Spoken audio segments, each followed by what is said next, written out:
tenenina zany dia zao hoe aoka samy hijery ny tombontsoa ambony ny firenena. Rafitra ihany zany gouvernementa zany. Betsaka ny gouvernementa nisy teto amin'ny firenena, moa ve ny gouvernementa ny tena ahafahany mamaolana ny olona ihany miovaova. Ohatranazy zao tsisy olana raha zay no mahasoa ny firenena fa tsy zay ngamba ny zava-dehibe fa ny tena tokony tsinjovina zany ny fanarahana ny lalàna zay misy eto amin'ny firenena. Hitanareo zao fa ny firenena ny filoham-pirenena zany ary indraindraiky eto dia vaofidim-bahoaka izy ary tokony amarana ny mandat zay nome ny lalam-panorenana azy. Zay ny zava-misy zany zavatra voalohany zany. Zavatra faharoa zany iny zany misy ny lalàna makasika ny fifidianana zay efa ny promulgué ny filoham-pirenena iny tsy verenina tsony iny ary za eto tena miteny foana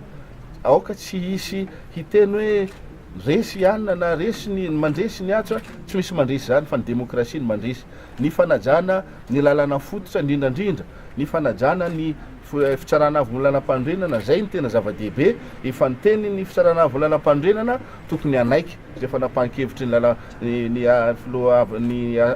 haute cour constitutionnelle zany rehetrarehetra fa tsy hisy tsony ny zavatra ambadika zay zany ary tokony hitodika am'izay fa ny manana ny fifidianana zay tsika am'izao fotoana zao. Ao zao ny gouvernementa zao rapitso angamba efa hitodika sahady amin'ny fametrahana fijerena zany soumission ny texte anankiroa goavana ihany koa makasika ny seny iny anankiray fanatsarana hoe mba hanana ny seny iny tena fahaleovantena satria zay ny tena tadiavin'ny acteur politique tadiavin'ny ireo société civile rehetrarehetra ho tanterahana zany dia izy koa lalàna anankiray makasika ny parti politique na ny antoko politique dia ho atolotra zany zay zavatra zay ilazana amintsika fa ny fitondram-panjakana zany dia efa vonona amin'ny firosoana amin'izany fikarakarana ny fifidianana zany ary fifidianana zay antenaina fa andraisany rehetra anjara fifidianana zay antenaina fa ho tanterahana ao anatin'ny mangarahara fifidianana zay heverina fa andraisany rehetra anjara ary ho ekeny rehetra koa ny voka-pifidianana amin'izany zay zany tena fanirina ary ny fanirina zany mba amin'ity taona ity zany no hatanterahana ny fifidianana ho filoham-pirenena fa tsy amin'ny taona ho avy satria zay no andrasan'ny olona rehetrarehetra raha mijery angentsika ny hevitra foana mety tsy mitovy fa ny zavatra tenenina ray ihany hoe samy mitaky an'io fifidianana io tsika rehetrarehetra ndao ary ao amin'ny fotoana no hatanterantsika zay fifidianana zay ao am-panetreny tena ihany koa tsy tokony hisy hitompo teny fantatra milaza fa hoe zany tena manana ny marina fa aoka samby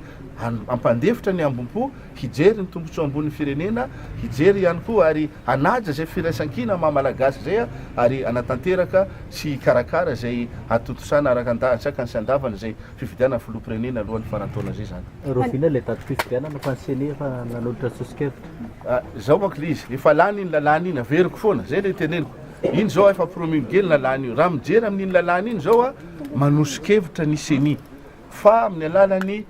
conseil du gouvernement filan-kevitry ny gouvernementa zany no sady anaovana convocation des électeurs fiantsona ny ina ty fiantsona ny mpifidy no amin'iny koa zany no anonana hoe amin'ny daty ohatran'izao zany no atosana fifidianana fa 90 andro mialohana atosana fifidianana zany no amoahana an'izay décret na didim-panjakana zay ho raisina eo anivon'ny filan-kevitry ny gouvernementa ka za mijerytsika ho hitatsika eo ahoana no hatanterana azy fa za zany mba manao antsoavo ho an'ny vahoaka malagasy rehetra manao antsoavo ho an'ny mpanao politika rehetra za zany averiko foana hoe aoka zay angamba ny ataoko hoe ny savorivory eto amin'ny firenena zay tsy tondra vokatsona ao an'izy aoka ny teny mandratra avy amin'ny andany sy ny ankilana fa aoka mba ampanjakaina ny tena firaisan-kina tena fihavanana malagasy zay ihany no ahafahantsika zany manasoa ity tanindrazana zay iombonantsika ty ary tsy ny vahiny no tokony ampianatra atsika ny tokony ataotsika marina fa ilaina ireny médiation reny vahiny avy any ivelany reny fa tsika malagasy ihany no tokony ahafantatra zay tena mahasoatsika tsika malagasy ihany no tokony metraka zay sotoavana mahamalagasy zay zany mba ahafahantsika miroso amin'ny fanatanterahana an'io fifidianana io zany raha sitrapony tompo zany amin'ity taona ty no anatanterahana azy.